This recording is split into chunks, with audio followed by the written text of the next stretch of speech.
அனைவருக்கும் எஸ்பி ஸ்லோகாஸின் இனிய வணக்கம். நாளை என்பதே நரசிம்மருக்கு கிடையாது. கேட்ட குரலுக்கு உடனே ஓடோடி வந்து நம் கஷ்டங்களை தீர்த்து வைக்கும் நரசிம்மரின் அகோபல நரசிம்ஹ ஸ்தோத்திரத்தை இப்பதிவில் நாம் பார்க்கலாம். ஸ்ரீ குருப்யோ நமஹ.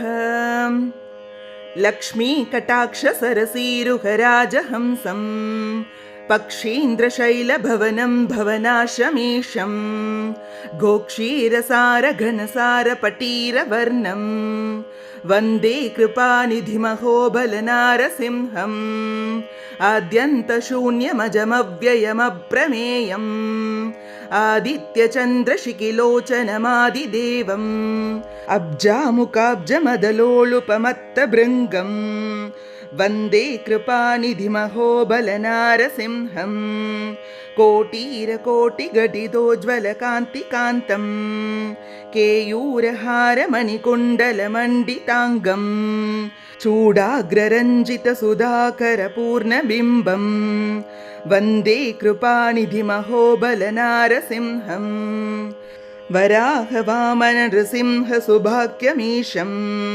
क्रीडाविलोलहृदयं विबुधेन्द्रवन्द्यं हंसात्मकं परमहंसमनोविहारं वन्दे कृपानिधिमहोबलनारसिंहम् मन्दाकिनी जननहीतुपदारविन्दं बृन्दारकालय विनोदनमुज्ज्वलाङ्गं मन्दारपुष्पतुलसीरचिताङ्घ्रिपद्मं वन्दे कृपानिधिमहोबलनारसिंहम् तारुण्यकृष्णतुलसीदलधामरम्यं धात्रीरमाभिरमणं महनीयरूपं मन्त्रादिराजमतदानवमानभृङ्गं वन्दे कृपानिधिमहोबलनारसिंहम् इति श्री अहोबलनृसिंहस्तोत्रं सम्पूर्णम्.